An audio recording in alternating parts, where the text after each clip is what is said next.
The markets are closed, but business stories are just heating up. Hello, I'm Robert Tan. Catch up with us on Business Brief.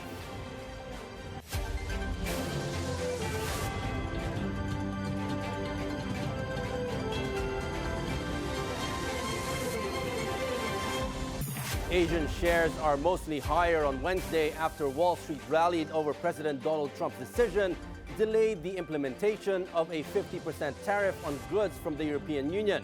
South Korea's Kospi led gains with more than 1% rise, followed by Japan's Nikkei 225, which added 0.29%.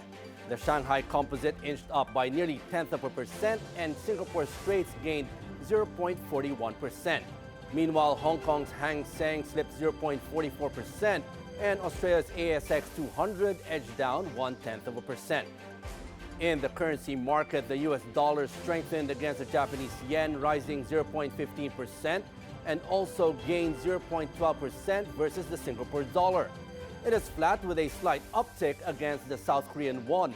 On the other hand, the greenback is flat with a downward bias against the Hong Kong dollar, while it is down by 0.11% versus the Thai baht and rose by 0.16% against the Australian dollar. Commodities and crypto markets showed a mixed performance. Gold edged up 0.11%, while oil prices mostly climbed. West Texas Intermediate crude rose 0.44%, and Brent crude gained 0.39%. In contrast, Dubai crude dipped 0.25%. In the crypto space, Bitcoin slipped 0.93%, and Ethereum fell more than 1%. President Ferdinand Marcos Jr. reiterates the Philippines' position on the West Philippine Sea in the recently concluded ASEAN summit in Kuala Lumpur. Marcos says that the Philippines will continue to defend its sovereignty in the West Philippine Sea in accordance with international law. Marcos also emphasizes regional economic resilience and cooperation, saying the summit was an opportunity to discuss how the country should navigate the future together with its ASEAN neighbors and other partners. We continue to strengthen our partnerships with all countries who share our values and our commitment to peace and the rule of law. The leaders of ASEAN agreed to work as a whole towards the further advancement of ASEAN community building. We adopted the ASEAN Community Vision 2045, which sets out the future direction of ASEAN over the next 20 years, along with its accompanying strategic plans. We are collaborating with our partners to narrow development gaps and to promote inclusive growth, particularly for the marginalized, the underdeveloped, and vulnerable communities. President Bongbong Marcos wrapped his ASEAN summit stint with a string of bilateral talks for stronger safeguards and deeper labor ties. Marcos personally brought up the welfare and protection of overseas Filipino workers to the Crown Prince of Kuwait. The two leaders also discussed strengthening economic relations and labor cooperation between the two nations. Manila seeks to protect its labor export and expand economic cooperation across the Gulf. Marcos also engaged leaders of Laos, Thailand, Vietnam, and Cambodia. President Bongbong Marcos pushed for expanded trade and defense ties with Cambodian Prime Minister Hun Manet. The two leaders met on the sidelines of the 46th ASEAN Summit. They discussed enhancing bilateral trade and defense cooperation. President Marcos highlighted the growth in trade relations between the two countries since 2023, citing increased automobile exports to Cambodia. Both leaders are banking on regional collaboration for economic growth and stability in the face of ongoing global disruptions. President Bongbong Marcos on Wednesday visited the Metro Pacific Fresh Farms. The 22-hectare facility operated by a subsidiary of Ultra Bilyonaryo Manny Pangilinan's Metro Pacific Investments Corporation is the country's first and largest greenhouse facility located in San Rafael, Bulacan. The visit is in line with his administration's commitment to agricultural innovation, food security, and rural development. The first phase of the farm is composed of 6 greenhouses with a capacity to produce 500 metric tons of fresh vegetables annually. The greenhouses aim to transform local vegetable production through innovative and tech-driven farming, significantly surpassing traditional farms in yield and stability. Metro Pacific plans to build 10 more similar facilities across the country. Meanwhile, the Asian Development Bank will grant the Philippines a $400 million loan this year. The fund will be used for the country's maritime development projects. ADB President Masato Kanda said the projects that will be funded by the loan aims to strengthen marine ecosystems and support the blue economy under its National Adaptation Plan. A blue economy refers to a country's development program as complemented by the use of its maritime resources. Mindanao Development Authority Chairman Leo Tereso Magno said the ADB loan constitutes additional funds for our country to develop Mindanao and Palawan. The Agriculture and the Labor Department have agreed in principle to include minimum wage earners as beneficiaries of the government's 20 peso per kilo rice program. Labor Secretary Bienvenido Laguesma thanked Agriculture Chief Francisco Chulaurel for supporting his proposal to include minimum wage earners in the subsidized rice program. The cheaper rice sold in Kadiwa sites was initially available to indigent senior citizens, solo parents, and persons with disabilities. Nagkaroon na rin ng initial usapan ang DA at ang DOLE at na-identify ng mga 120,000 yung initial list o listahan ng mga minimum wage earners sa buong bansa. So, galing sa DOLE yung listahan at ang initial din na napagkasunduan ay bibigyan ng pagkakataon na makabili ng 10 kilo ng bigas kada buwan yung mga minimum wage earners.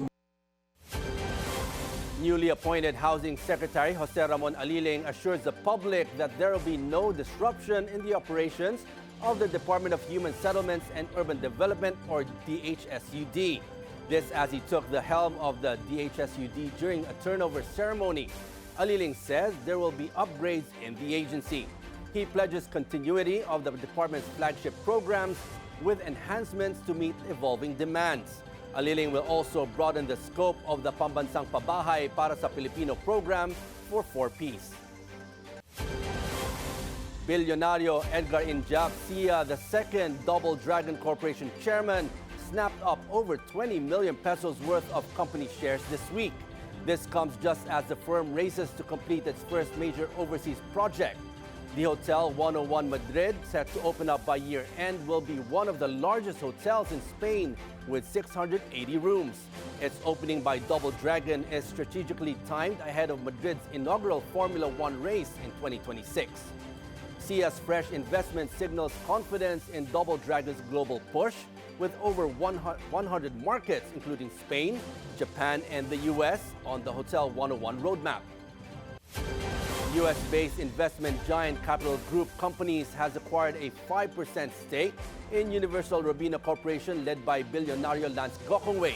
The group purchased a total of 107 million URC shares between May 2 to 27. The acquisition was made at a price range of 84 to 92 pesos per share. URC is one of the Southeast Asia's largest branded consumer food and beverage companies. It has operations across the Philippines and several international markets. Capital Group is among the world's oldest and largest investment management organizations, with over $2.6 trillion in assets under management. We're taking a short break. You're watching Business Brief.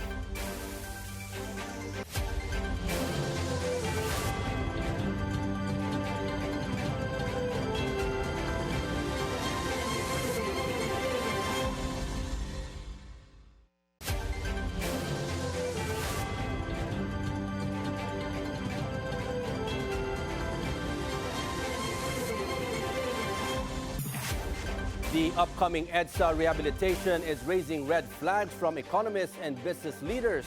More details with Sujin Kim in Quezon City. Go ahead, Sujin.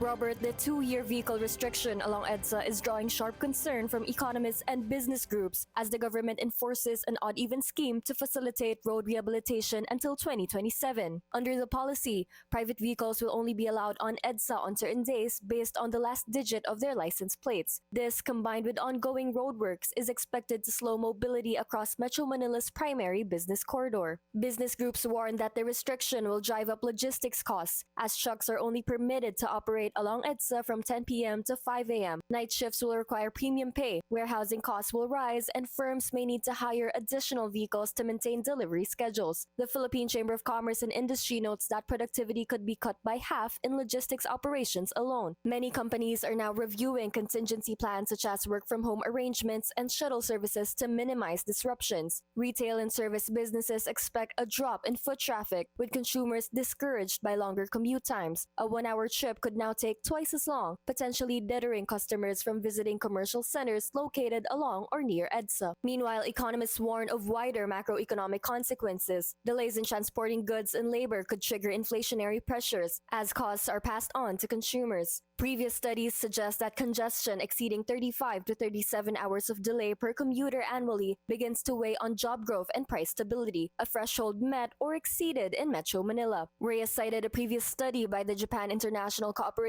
Agency estimating traffic losses in Metro Manila at 3.5 billion pesos per day in 2017. If adjusted to present conditions, annual losses could reach trillion peso levels, possibly outpacing GDP growth, according to Sir Percival Reyes Peña, the director of the Ateneo Center for Economic Research and Development. While the private sector supports infrastructure development, they stress that the economic costs of mobility restrictions cannot be ignored. Without effective mitigation, business groups warn that the EDSA odd-even scheme could result in lower productivity, higher prices, and reduced economic output. And those are latest updates from Quezon City. Back to you, Robert. Thank you for that report, Sujin Kim. Meanwhile, supporters flood Harvard Yard as backlash grows over U.S. efforts to cut ties with the Ivy League giant. At stake is over $100 million in federal contracts and the fate of 6,800 international students. Government had already canceled close to $3 billion in research grants. Homeland Security had also revoked Harvard's ability to accept foreign enrollees. A temporary court order currently blocks the student enrollment ban as the university sues the Trump administration, claiming violations of free speech and due process. Democracy, and look, I know it may surprise you because he seems so obsessed with us, but Donald Trump doesn't actually care about Harvard. He wants to take Harvard down because universities stand for free ideas and for free speech. Free ideas and free speech get in the way of authoritarian. I think that Trump's attacks on higher education stop, because if we show enough resistance, then he is going to fold. That's how Trump works. But if we start to give in, even just a little, fire a few controversial professors or stop admitting a certain type of students, then he's going to continue. He's going to come back for even more. A U.S. judge temporarily bars the U.S. Transportation Department from withholding federal funding for New York. This as the Trump administration wants to kill Manhattan's congestion pricing program. U.S. District Judge Louis Lyman's decision came one day before Transportation Secretary Sean Duffy warned the government might start withholding federal government approval for New York projects. He said he doesn't want the feds to engage in any kind of punitive action to try to coerce the state of New York and the MTA to eliminate congestion pricing. That's what he ruled out today. No punitive action by the feds to try to get us to take action before he's decided, and he wants to decide it fast. That's good news for the state. It's good news for New Yorkers who are benefiting from congestion pricing. New York launched the program in January, which charges most passenger vehicles a toll of $9 during peak periods to enter Manhattan. French President Emmanuel Macron and his wife Brigitte arrives in Jakarta, Indonesia as part of his Southeast Asian trip. Macron was welcomed by Indonesia's defense minister. He is also scheduled to meet Indonesian President Prabowo Subianto. They are expected to visit the Indonesian Military Academy in central Java. U.S. President Donald Trump will pardon reality TV stars Todd and Julie Chrisley. In a call with their daughter Savannah Chrisley, Trump says that her parents are going to be set free. The president adds that the two were treated harshly. The stars of the reality TV show Chrisley Knows Best were found guilty of tax evasion and conspiring to swindle community banks. Meanwhile, a large explosion rocked a chemical plant in eastern China on Tuesday. At least 5 people were killed, with more than a dozen others injured. Authorities say 6 people are missing. The Shandong Yudao Chemicals produces pesticides, pharmaceuticals, and chemical intermediates. Authorities have yet to determine the cause of the blast. NVIDIA investors are watching closely as the company prepares to report earnings on Wednesday amid fresh U.S.-China tech tensions. Last month, the Trump administration expanded export restrictions on NVIDIA's H20 chip, a move expected to cost the company $5.5 billion in inventory charges. Reuters sources say NVIDIA is now planning to launch a new AI chip for the Chinese market tailored to comply with U.S. rules. But the threat of losing access to China, one of NVIDIA's biggest markets, has rattled investors and put pressure on its stocks. NVIDIA CEO Jensen Huang recently called the U.S. semiconductor curbs a failure, saying they've only helped accelerate Chinese competitors like Huawei. So can you imagine? You get this incredible graphics card here, Blackwell. We're going to shrink it and put it in there. Does that make any sense? Well, you can't do that without artificial intelligence. And the reason for that is because we're generating most of the pixels using our tensor cores. So we ray trace only the pixels we need, and we generate using artificial intelligence all of the other pixels we have. As a result, the energy efficiency is just off the charts. Toyota is shifting gears, blending high-octane racing with street-level brand building. Round 2 of the Toyota Gazoo Racing Philippine Cup brought the thrills not just to the track, but to everyday drivers, with Toyota executives in the hot seat.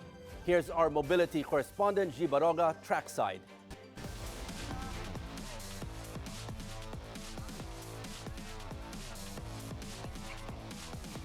Toyota turned the streets of Bilyonaryo City into high-octane playground, serving thrill and excitement to all the racers. While accidents are inevitable, safety remained firmly in the driver's seat.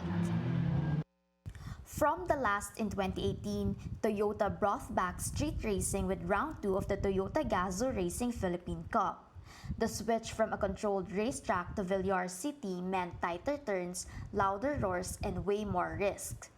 But no one expected the biggest drama to come from behind the wheel of Toyota Motor Philippines' very own president. Masando Hashimoto miscalculated a turn, crashed into a barrier, and flipped his car, but walked away without a scratch.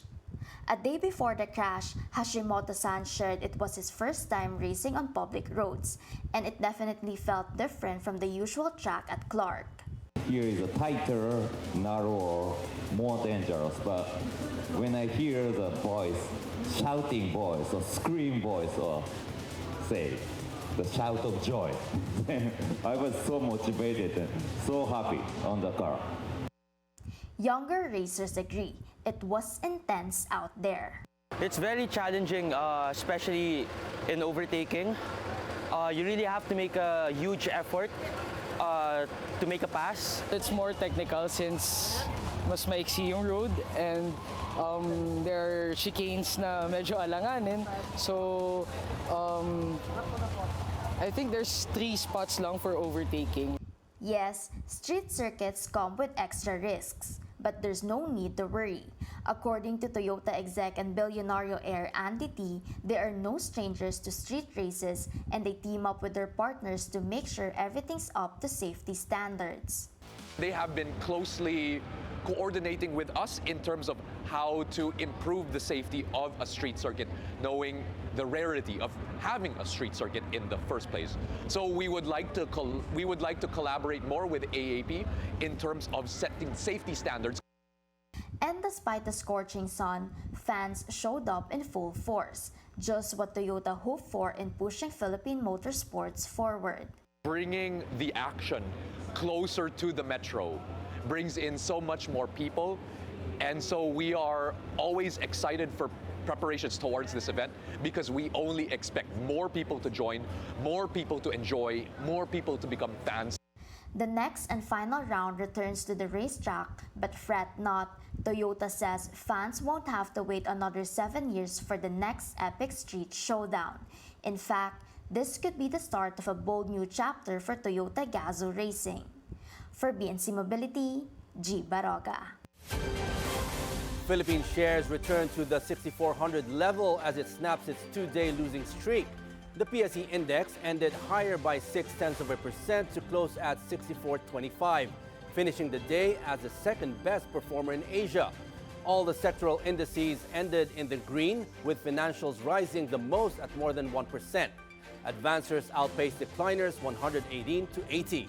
Total value turnover reached 6.3 billion pesos. Majority of the day's most active stocks ended in the green, with JG Summit Holdings rising the most at more than 2%. Meanwhile, at the foreign exchange market, the peso is currently trading at 55.59 against the greenback, weakening from previous close of 55.56.